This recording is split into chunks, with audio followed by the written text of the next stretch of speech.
Mars, the red planet, fourth rock from the sun. For centuries, we humans gazed at our neighbor and imagined an alien world. And as human technology advanced and telescopes brought it closer, we began to see signs of life. As the 20th century began, mainstream credentialed astronomers were looking at Mars, thinking that they saw evidence for a society, a civilization on the red planet.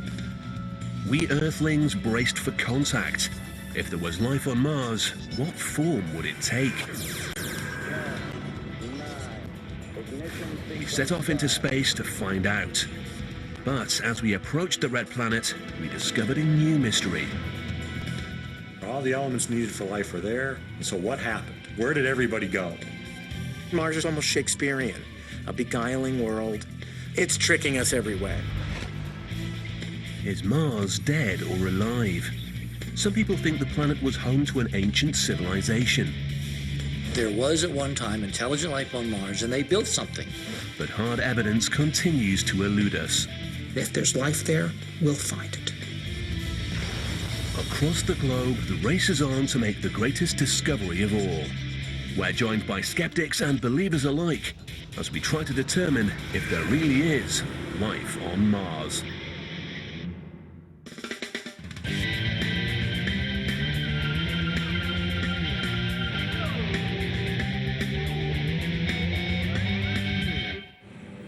Should anyone be planning a trip to the planet Mars, here are a few travel tips you might like to consider in order to make your journey as comfortable as possible. The expedition will take about 2.5 years, including approximately 12 months on board your interplanetary spaceship. So, make yourself comfortable. You should plan your provisions carefully. You'll need to bring plenty of water because at this time there's no liquid H2O anywhere on the planet's surface. You'll also need an effective spacesuit and a sufficient supply of breathable air. And finally, Mars is about 1.5 times further from the Sun than Earth, which means it's a cold world where the temperatures can drop to a chilly -90 degrees Celsius. So remember to dress warmly. But these technical issues aside, Mars has much to offer. It's home to the largest known volcano in our solar system, a magnificent Grand Canyon, and breathtaking deserts. And for all those interested in culture, a visit to the celebrated Face is a must. All in all, a trip to Mars is sure to be a rewarding one.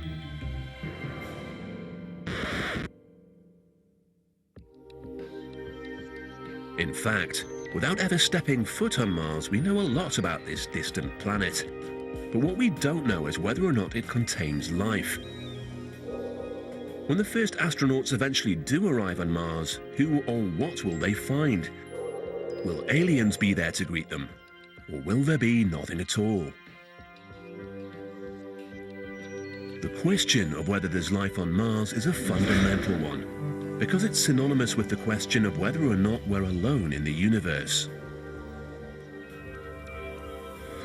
If we go to Mars and find evidence that there was life on Mars or is life on Mars, then we'd be able to say that in our own solar system, life appeared twice. And I think that would be convincing evidence that the universe is full of life. Discovering life on Mars could also reveal a lot about our own existence. We have one kind of life adapted to one planet, even with all of its diversity. So looking at the way other planets may have given rise to a phenomenon that we would recognize as life can enable us to understand our own kind of life in a deep and fundamental way. The stakes are high in the game of life, and Mars may hold the key. If we're going to find proof of life on Mars, we're going to have to go to Mars to get it. But getting to Mars isn't easy. The Apollo astronauts took about 2 days to get to the Moon. A journey to Mars one way would take roughly 7 months. Mars takes about twice as long to orbit the Sun as the Earth, so a space mission would have to plan departure when the two planets are close. And the challenge of bringing a mission back is incalculable in its complexity. Just one of the reasons no manned mission has ever been attempted. But that's exactly what Dr. Robert Zubrin of the Mars Society wants to do. Zubrin is an astronautical engineer with 15 years' experience in the space industry. He's been planning a trip to Mars for the last 2 decades, and he's come up with a novel way to do it. If we want to go to Mars, we need to travel light, live off the land. What makes a Mars mission so prohibitively expensive is the amount of mass, mostly rocket propellant, that would have to be sent there and back. But Dr. Zubrin's plan is to take only enough supplies to get there, then make the rest on the planet itself. There's 3 things we want to make on Mars. First, most importantly, propellant. After that, water. And third, oxygen. We can make all 3 with this machine. Here's how it works. The Martian atmosphere is 95% carbon dioxide gas. We pump that into the reactor. We mix that with a little bit of hydrogen. You can make that reaction produce either methane or carbon monoxide or any mixture of the 2. And water. The methane and carbon monoxide mixtures can be used as rocket propellants for the return trip to Earth. The water, we could keep the water and drink it, or we could electrolyze it into hydrogen and oxygen. The oxygen that comes off, we could use as breathing oxygen, we could use as rocket propelled oxygen. That's how the machine works. It makes your fuel, it makes your oxygen, it makes your water. That means there's enough room on the spaceship for food. It looks simple, and it's not just theory. Working with simulated Martian air, Zubrin has spent years testing and refining this technology. This is a subscale methane, carbon monoxide, oxygen rocket engine. It all works. It works great. These are great propellants. We start them right up with a spark plug time after time. Despite Zubrin's work, current thinking is that it's too expensive and too dangerous to send a manned mission to Mars. Instead, the international space community has deployed a range of unmanned robotic explorers on and around the planet. But Zubrin points out that using robots to do field research leaves a lot to be desired. Okay, we can send robots to Mars. And I support sending robots to Mars. I think we ought to send a lot more robots to Mars. Okay, robots can make all kinds of discoveries. They can give us all kinds of data. They can image the surface of the planet and possibly identify interesting targets for exploration. But they won't tell us the answers that we need to know. They won't tell us if there's life on Mars. So what does Zubrin think about the possibility of life? I think that a naturalistic view of the universe would suggest that the Earth is not special, and that if life can evolve here, it could evolve elsewhere where environmental conditions are similar. And if there's life there, we'll find it. But there could be an easier way to find out. In fact, the answer could already be right here on Earth. Every year, hundreds, maybe even thousands of aliens come to our planet. Most arrive quietly and go unnoticed, but some enter the atmosphere in a blaze of glory. These aliens are meteorites. For centuries, these rocks from the sky were treated as curiosities and often ended up in local museums or private collections. But the information meteorites contain is so valuable that these days the scientific community sends search parties to find them. Meteorites fall randomly all over the Earth, but one of the most popular hunting grounds is Antarctica. Every year, scores of scientists risk their lives and head to the frozen continent. There, they conduct systematic grid searches of the icy landscape, looking for telltale dark shapes against the blue-white of the ice.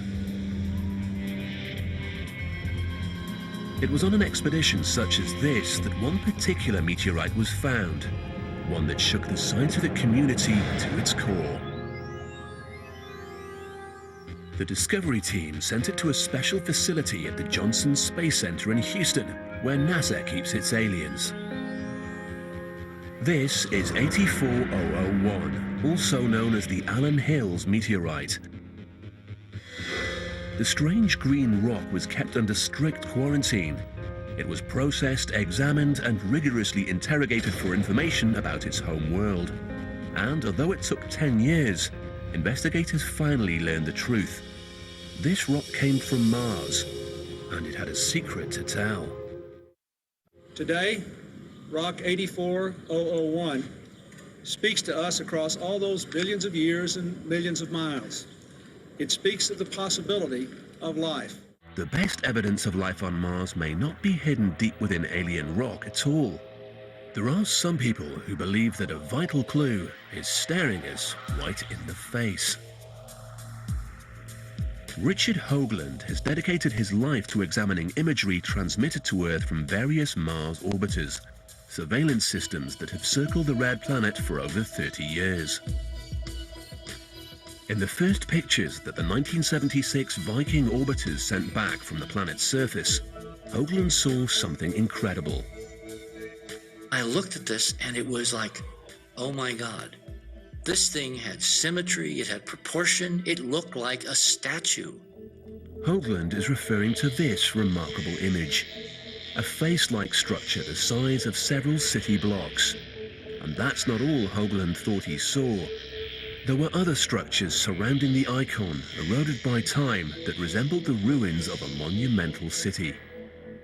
It looked eerily like an aerial photograph taken flying over Giza, looking down at the pyramids on the Giza Plateau. It looked like a ceremonial complex built by somebody with a huge sphinx-like creature staring up into space from the sands of Mars at the telescope orbiting 1,000 miles overhead.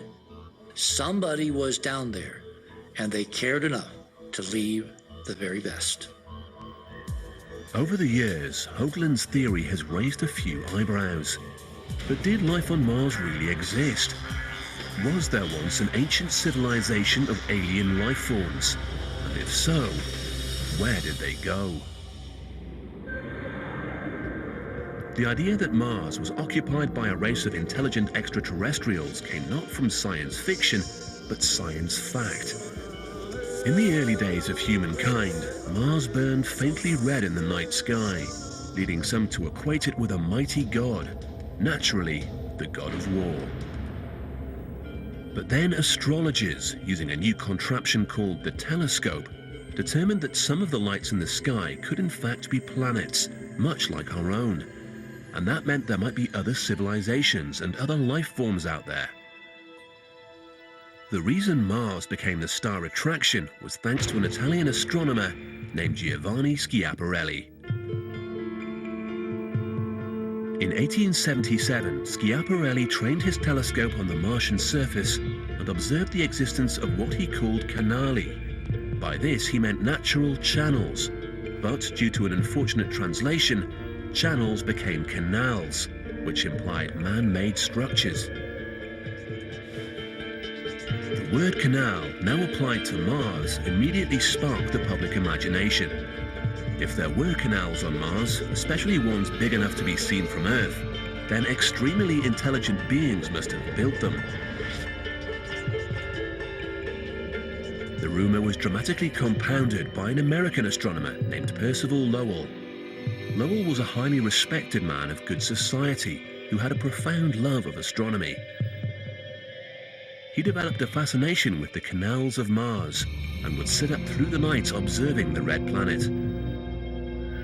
And what Lowell thought he saw there was a dying world crisscrossed by constructed waterways. Perhaps, he wrote, creatures short on water have built an irrigation system that circled the planet. By the turn of the 20th century, the idea that Mars was occupied had been taken up by mainstream media. In 1911, the New York Times proclaimed, "Martians build 2 immense canals in 2 years." Martian civilization was generally perceived as being more advanced than ours. But each Earth-bound nation also projected onto Martian society the visions and fears of its own future. In this 1924 movie from Russia, for example, Mars was portrayed as going through a proletariat revolution and ending up successfully communist. But many people thought that Mars was dying, and some believed it was only a matter of time before the Martians would try to contact us. In fact, some people thought they had, using another new technology. This is Seth Shostak. Go ahead, caller. Indeed. Radio. When those cameras Astronomer opened up Seth on Viking Shostak landers, explains. We didn't see anything except what looked like. It goes right back to those early radio pioneers, and none so directly as to Nikola Tesla. One of the most brilliant electrical engineers of all time, Nikola Tesla was the first person to claim that someone from beyond this planet was trying to get our attention. In 1899, Tesla was experimenting with an electric invention that essentially acted as a large antenna when he noted something strange: repetitive signals substantially different from those he'd noted from storms and general Earth noise. And it's only natural to imagine that he would ascribe this to some sort of intelligent beings, because as far as Tesla knew, only transmitters could make radio sounds. So he naturally assumed that if he heard something, somebody was broadcasting it. Tesla was probably mistaken, as Shostak often gets to explain on his weekly radio show. Oh, that wasn't your question? Well, we don't know for sure what Tesla heard, but most likely it was something that we call whistlers. These are just distant thunderstorms, lightning discharges that produce natural radio waves that get distorted by the atmosphere as they propagate around the Earth and make a sound that kind of sounds like a whistle. Modern science may have an explanation for the signals, but in a way Tesla was ahead of his time. The idea that you could send signals from one planet to another made sense and inspired subsequent radio enthusiasts to listen out for signals from outer space. But if there ever was a message, it seems we humans didn't get it. At which point, the Martians turned nasty. Ladies and gentlemen, we interrupt our program of dance music to bring you a special bulletin from the Intercontinental Radio News. In 1938, Mars attacked. In fact, it was an imaginative radio play based on the H.G. Wells book War of the Worlds. But many people believed it and thought that Earth was under imminent threat from aliens. And sure enough, Martians appeared from the skies and landed in our movie theaters. Although they came in a bewildering variety of shapes and sizes. They were armed with laser guns, vaporators, evaporators, death rays, and deadly kisses. They wanted gold, weapons, Earth women, and human blood. And they were very rarely friendly. Before long, real flying saucers were being reported everywhere, from San Francisco to Timbuktu. And the phenomenon of alien abductions was born. The world, it seemed, was crazy about extraterrestrials.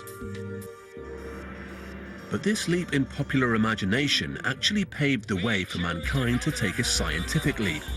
By the early 1960s, both Russia and the United States had successfully sent men into space, and that much closer to the communists of Mars. In fact, they only got as far as the moon, and there were no aliens there. But the fact remained that if we could make such a trip, then extraterrestrial life capable of interplanetary flight was at least a possibility. With improvements in technology, we eventually sent a robotic scout to Mars. The landing was a success. The robot touched down, the camera turned on, and we finally got a good look at the red planet. It wasn't what we expected. How disappointing, after centuries of assumption that Mars was inhabited, that it had cities, it had canals, and the reality was that it was just this terrible, awful, dead-looking place.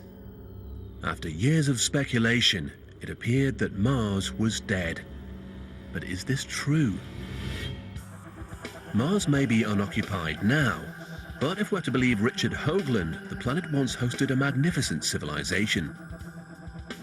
Hoagland is the principal investigator of the Enterprise mission, a loose collection of scientists, researchers, and Mars enthusiasts who've spent years trying to prove this extraordinary theory.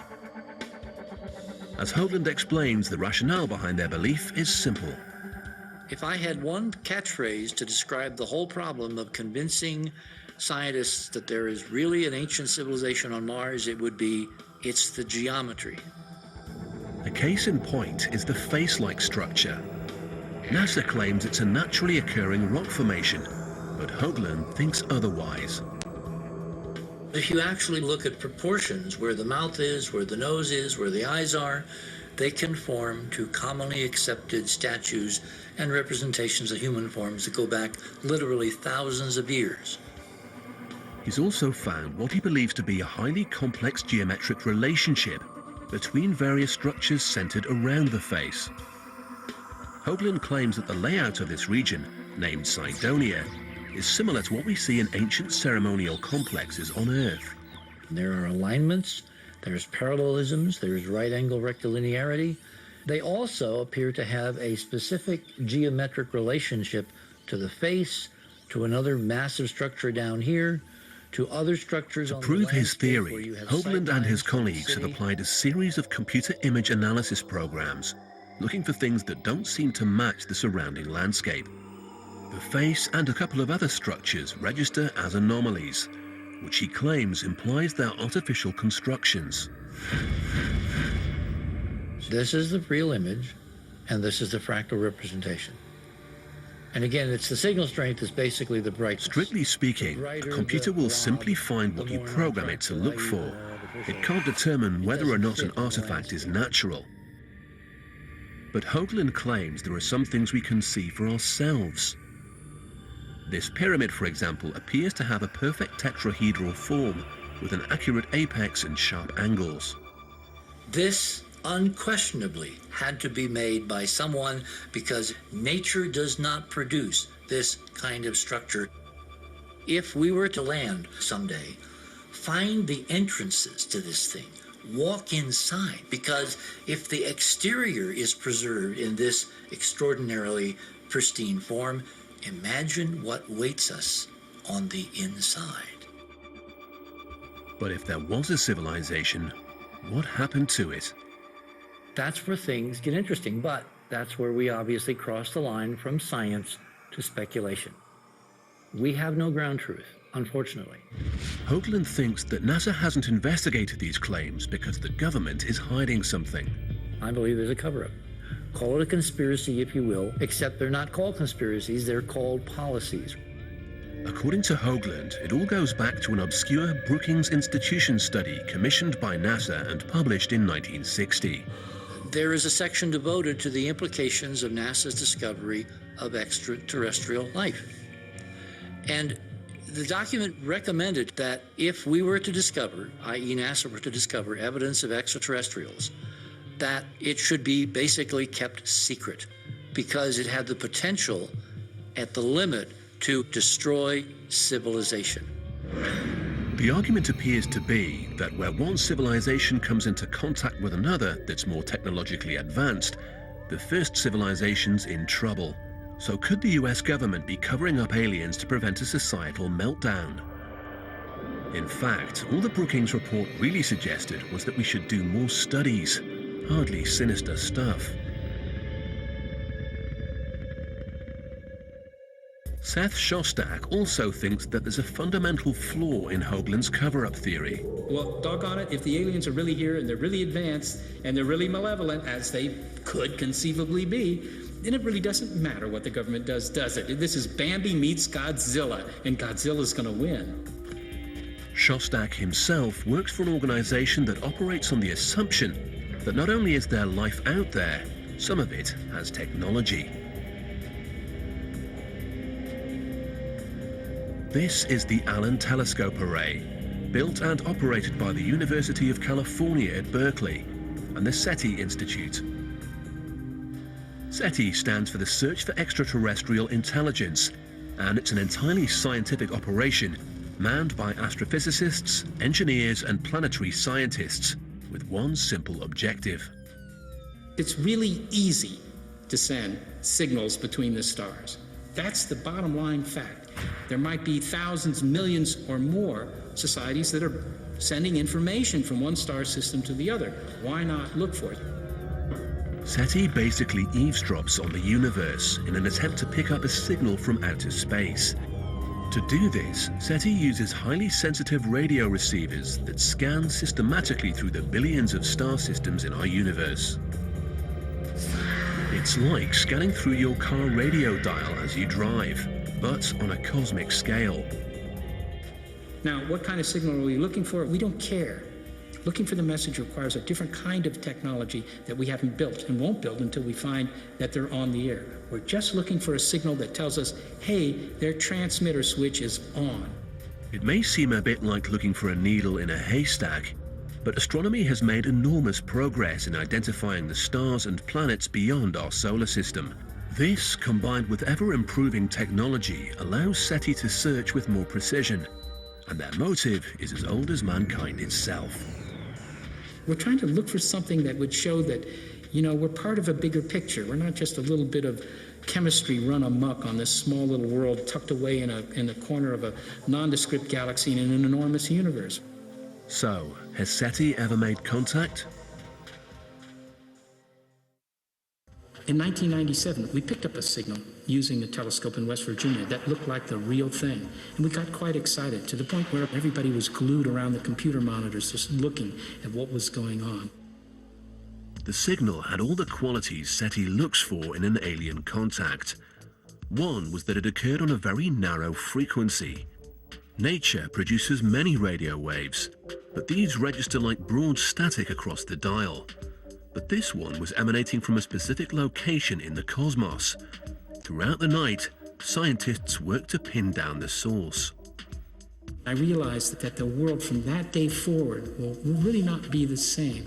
I was very nervous, actually, because I didn't know what the consequences were going to be. It took 3 days, but the engineers and scientists finally identified the signal, and it wasn't alien. As it turned out, the signal was due to a European research satellite, the SOHO satellite, the signal of which had just gotten into the structure of our antenna. And that was a bit disappointing. To date, the industry experts, SETI, haven't found any evidence of extraterrestrial intelligence. As of now, one thing you can say, and that is we have not conclusively proven the existence of any life, intelligent or not intelligent, beyond the bounds of Earth. So what does this mean for Mars? 30 years of remote observations so far appear to have done nothing but confirm that our nearest neighbor is dead. But the idea of life on Mars has begun to make a comeback, and it's all because of water. When NASA scientist Chris McKay saw the 1976 Viking images of a dry, barren Mars, he was intrigued. I remember the overwhelming impression I got was the lights are on, but nobody's home. What McKay is referring to is what he poetically calls the ghost of water past. Here in the Mojave Desert, he explains what he means. There's no water in this lake bed now, but the geology, the surface of the ground, shows evidence that there was water here. And that's what we see on Mars. We see dry lake beds. We see river beds that have no water in them, but clearly did at one time. And this is the evidence that Mars had water. And it's that water that's of interest to us from a biological point of view. The Mojave actually gets more than 12 centimeters of rain a year. But Dr. McKay uses this desert as a near waterless zone in which to conduct experiments relevant to his theory about Mars. And it seems that life can thrive in these conditions. We find microscopic life, microscopic algae, that have learned to survive under dry conditions. This organism, this algae, is the dry version of pond scum. They wait out in the dry for months, maybe years, and then a rain comes and they very quickly set up shop and do their biological thing, and then it gets dry and they shut down and wait again. Dr. McKay isn't claiming that Mars is populated by desert algae, but he thinks the odds are in favor of past life. If we were to imagine what would the last Martian have been like as Mars went from a fairly wet, Earth-like environment to the dry desert that it is today, it would have been probably an organism like this. So, according to McKay, if life ever existed on Mars, it was probably microbial. And microbes bring us full circle. Some scientists believe we've already found life on Mars because of some mysterious clues discovered in a Martian meteorite. Life on Mars may be less to do with little green men and more to do with little green rocks. The 1976 Viking mission to Mars was a triumph of modern space exploration. But one unexpected bonus was information that could be used to further study our alien visitors, the unidentified meteorites sitting in cold storage on Earth. Well, we've had meteorites we've known were meteorites for 100 years, but we didn't know they came from Mars until Viking landed and measured the gases in the atmosphere, and scientists studied the gases in these meteorites and showed that they were the same. But how does a Martian rock get to Earth in the first place? Scientists think that an explosion, probably caused by the impact of an asteroid hitting Mars, blasts a rock off the planet and into space. It then hurtles around our solar system until, if it's very lucky, it gets caught by the gravity of our planet and plunges to Earth. For NASA scientist Dr. Everett Gibson, these meteorites have sparked a remarkable voyage of discovery. For one to have life, you have to have the presence of water, you have to have the presence of carbon, you have to have an energy source, and you have to have geological processes. All of these four fundamental things are seen within the Martian meteorites. So, the conditions could be right for life to exist on Mars, perhaps in the past. And it seemed that NASA was about to prove it, thanks to that odd little meteorite, 84001, from Mars. 600 million years after this rock was formed in the crust of Mars, you get water percolating through the rocks, saturated in carbon dioxide from the Martian atmosphere. As the water basically evaporates away, it potentially leaves the carbonate behind. The meteorite confirmed that Mars had once been wet, but there was more. The carbonates contain organic matter. The carbonates contained an iron oxide mineral, magnetite. Here on Earth, magnetite, essentially magnetic crystals, is often produced by microscopic life forms. The investigators then looked even closer using the most powerful microscope at their disposal and got an even bigger surprise. They saw what looked like minute worm-shaped structures. The scientists were elated, but cautious. We said one explanation could have been biology operating. Could have been the signatures of something like a life process. Was this all finally confirmation that there was life on Mars? From the moment they were first announced, the microbes have been controversial. Critics say that the carbonates, organic matter, and magnetite crystals can be explained through other non-life processes. And many people believe that the worm-like structures are actually clumps of a coating material used to examine the sample in the laboratory. Others point out that the rock could have been contaminated at any time during the thousands of years it was lying around here on Earth. But nonetheless, the possibility of ancient Martian bacteria has reinvigorated the theory of life on Mars. If, once upon a time, Mars had been warmer and wetter and had some early form of microbial life, did it survive, thrive, and grow up to build complex structures? It's a nice idea, but it seems unlikely, especially when you consider that conditions on Mars are dry, radioactive, and extremely cold. It's often suggested that surely nothing could survive in this hostile environment. But perhaps we've been underestimating the nature of microbial life. Astrobiologist Penny Boston is searching for life on Mars by dropping deep into this heart of darkness. This is a lava tube, a subterranean cave formed by underground lava flows during a volcanic eruption thousands of years ago. And Boston has an unusual objective. Sometimes they're in crevices, sometimes they're kind of hard to see.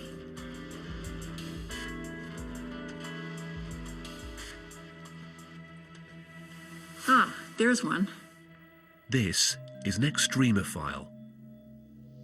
We're looking for what we astrobiologists call extremophiles in this environment, and that means that they're organisms that are living in very difficult conditions. In this particular case, these organisms are living in a very cold cave right around freezing. They are making their living without benefit of sunlight, and there's almost nothing to eat in this cave. In recent years, scientists have discovered tenacious microorganisms living in all forms of extreme environment. And if they can do it on Earth, why not on Mars? We think that Mars is covered with lava tubes. We believe that by looking at organisms that live in these extreme circumstances on Earth, we can learn a lot on Mars, and that similar Martian organisms may be able to persist on Mars in places very similar to this lava tube. To find out, Dr. Boston has created her own little Mars environment biospheres. Essentially, she's exposing a range of microscopic Earth life forms to a variety of elements that can be expected on Mars. They have been subjected to Mars-like levels of high ultraviolet radiation and Mars-like temperature cycles. We have given them atmospheric compositions from very low levels of carbon dioxide with nothing else to perhaps 1/10 the density of Earth's atmosphere and tested them under those conditions. So far, she's isolated 36 different strains of organism that thrive quite happily, meaning that in theory at least, life could survive the harsh conditions of Mars. But there's one problem. There's one thing for sure that we know, and that is that all forms of life on our planet require liquid water. We don't know if that's going to be true on other planets, but we think that where there's going to be life, there's going to have to be water. This simple fact has helped scientists in the 21st century refine the search for life on Mars into a comprehensive strategy. Dr. Jim Garvin is chief scientist at the Goddard Space Center and a veteran of NASA's Mars exploration program. NASA uses a term, follow the water. Following the history and record and abundance and inventory of water is a wonderful way to search for something as tough, perhaps elusive, as life. We already know that Mars was wet in its ancient past and has reservoirs of ice in its polar caps. But using remote sensing technology, NASA has found what could be evidence of a modern water cycle. We've discovered tens of thousands of hillside gullies that clearly released a fluid, likely liquid water, in the extremely recent geological past. Scientists have also discovered that Mars has a vast underground reservoir of ice, spanning about 30% of the planet. The reservoir of water under the surface may include liquid zones. They may be liquid under the ice caps, they may be liquid hundreds of meters deep, they may be liquid tens of meters deep. All that points to a modern liquid water cycle on Mars. Where there's water, there could be life. And when it comes to the question of life, Dr. Garvin is a believer. Absence of life in all senses of the word throughout time on Mars. Is that a possibility? I actually believe not. All the right building blocks, initial conditions, the same that we think persisted in early Earth, must have been at Mars. So, the tale of two planets. Where do they diverge? This is what drives the international space community to take aim at Mars. Over the past 30 years, dozens of unmanned missions have been launched. But the red planet has become something of a Bermuda Triangle, with roughly 2/3 of all missions ending in failure. Given the danger and high cost, plans for a manned mission have been delayed for decades. But Dr. Bob Zubrin refuses to let the dream go.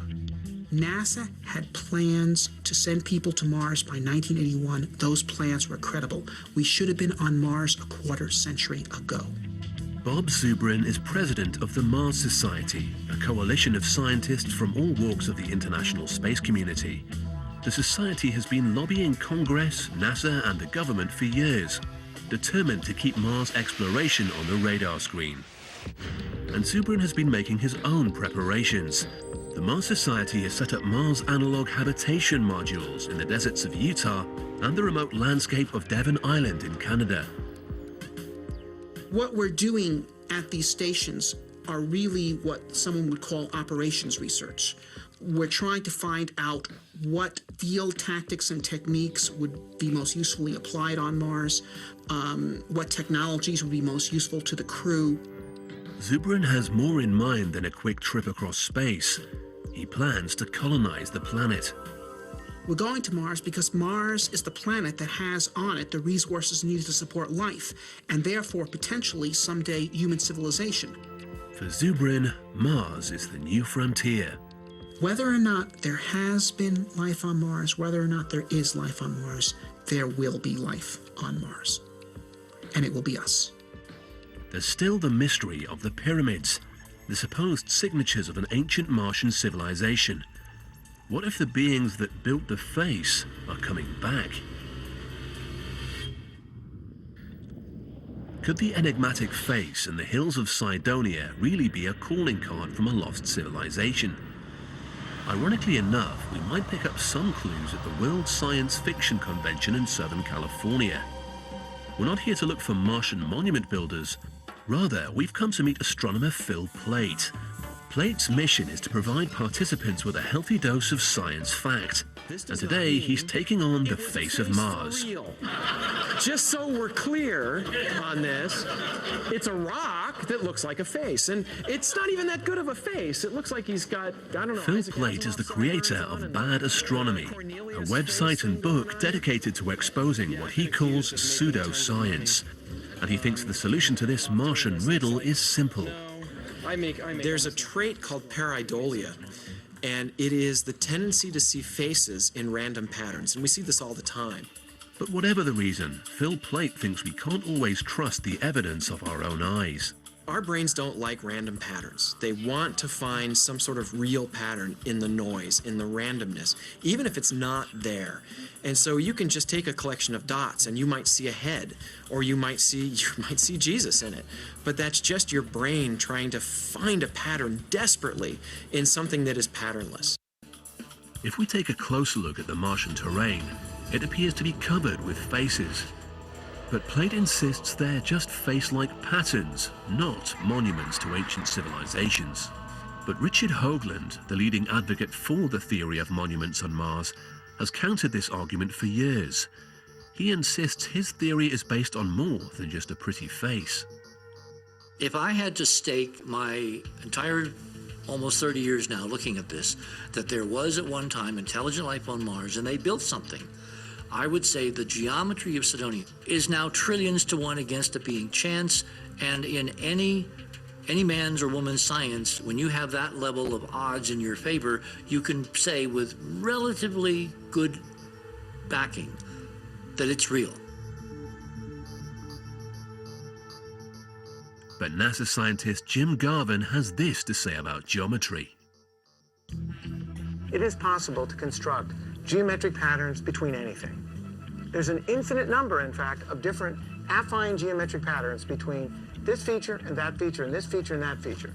To read one as being the answer to this particular small patch of Mars is extremely challenging to me and to the science community. According to Garvin, those interesting pyramids and tetrahedral landforms are all wind. If the wind is blowing one way for a while, and the next season it blows this way, and the next season it blows this way, and the next season it blows this way, what happens? Over time, if that's the consistent pattern of the wind, sandblasting, in this case a hill about 10 blocks in scale, you can produce landforms that remind one of pyramids. Similarly formed natural structures called yardangs are found in the dunes of Egypt's western desert. Dr. Garvin sees the Cydonia region as a natural landscape shaped by the forces of erosion. But what about the face? When I look at this picture on Mars, I see positive relief landform, a hill of the scale of multiple city blocks, very similar to tens of thousands of others on Mars. But Dr. Garvin believes you can't prove anything with a two-dimensional snapshot. So in order to analyze the structure properly, he's created a 3D model of the landform by combining topographical data with a high-resolution 2D image. This allows him to observe the face as if he were flying around it in a helicopter. And from this height, the face dissolves into the landscape. There are no eyes and no mouth to be seen.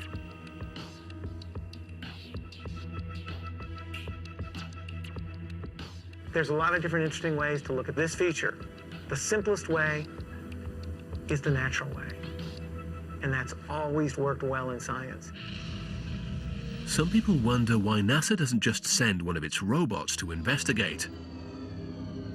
But considering the enormous cost and the physical challenges of dropping a priceless asset such as a Mars rover, all targets need to be chosen with careful consideration on the basis of scientific priorities. Why would we consider this a first priority? And that's the question I leave you with.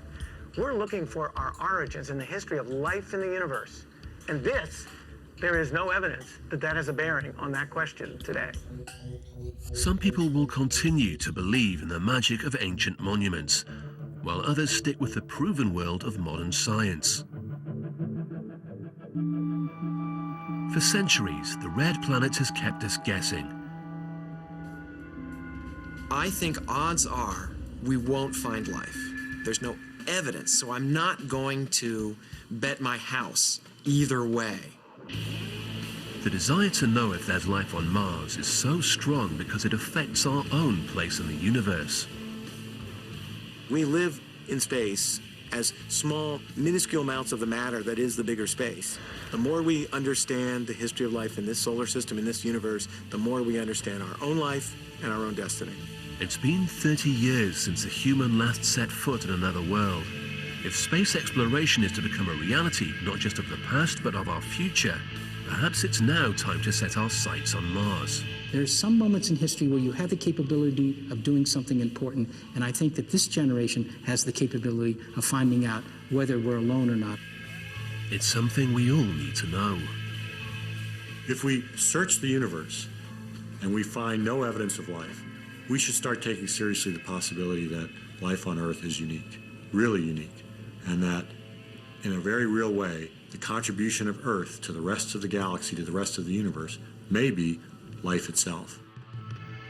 Perhaps even our worst Martian nightmare is better than finding out that we really are alone in the vastness of space. But if life does exist elsewhere in the universe, our best hope of finding it remains with the red planet, the remarkable neighbor that we call Mars.